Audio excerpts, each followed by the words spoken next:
Victoria Coates, national security expert, joining me now.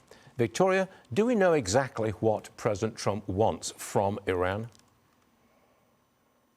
Well, Stuart, he's told us pretty point blank that it is the removal of the nuclear program, that they can't have a nuclear weapon. They have to come clean. It has to be verified that everything that has a military dimension is actually removed. They're not hoarding any archives of classified material or material that shows them how to make a nuclear weapon. And he's also started talking about the missiles. He's included them in some of his statements. So we may have sort of step one here with these talks that may or may not take place in Abu Dhabi later this week, and then would go on to step two, which would be the missile arsenal. Do you think there's any point in, well, I'm sure there's point in talking, but we've talked and talked and talked for years and years and years. It never gets anywhere.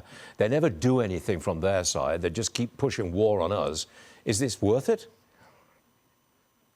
Well, things are different this time because we've had the president's action going back to the first term, the action against Qasem Soleimani. And then this year we had Operation Midnight Hammer in June, the B-2 bombing. And then we had Absolute Resolve last month, the action against Nicolas Maduro. So President Trump has demonstrated that if he sees value in talks, if he sees progress, if he sees the art of the deal coming together, he'll talk. But if not going to just do that for the sake of doing it. And so the Iranians know that, too. China's President Xi has consolidated control of his country's military. He's now the sole decision maker on Taiwan policy. Victoria, is it therefore less likely that China will invade Taiwan? Well, this has been a very interesting sort of behind-the-scenes drama playing out in China. He fired his top general, essentially, General Zhang, who had been in charge of both their nuclear program and the Taiwan planning. And the sort of rumor on the street is that the generals are much more cautious about the Taiwan exercise, which is very, very difficult to actually do. Taiwan is small, China is big, that is true, but Taiwan is really investing in their defenses at our encouragement and trying to turn themselves into something of a porcupine.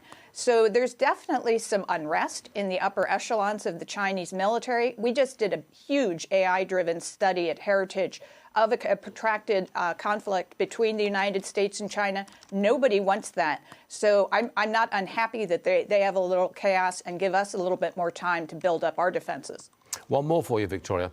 The Rafah crossing connecting Gaza and Egypt reopened today. It will allow a limited number of Palestinians to enter and exit. First time we've seen that in nearly 2 years. The ceasefire is holding for now, but when will it, when are we going to disarm Hamas? Isn't that the key to the whole thing here? It really is, Stuart, and this is a good step towards that phase two that we've been talking about. And I know, Jared Kushner is working very hard on this, the executive committee for the Board of Peace. We're supporting as well. It's a very important step that some Palestinians can get into Egypt, mostly for medical treatment.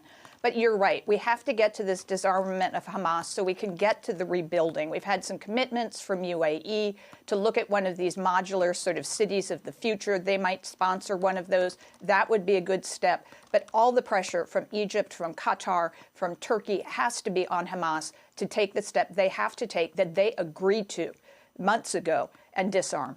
Got it. Victoria Coates, thank you very much for joining us. Always appreciated. See you again soon. Thanks.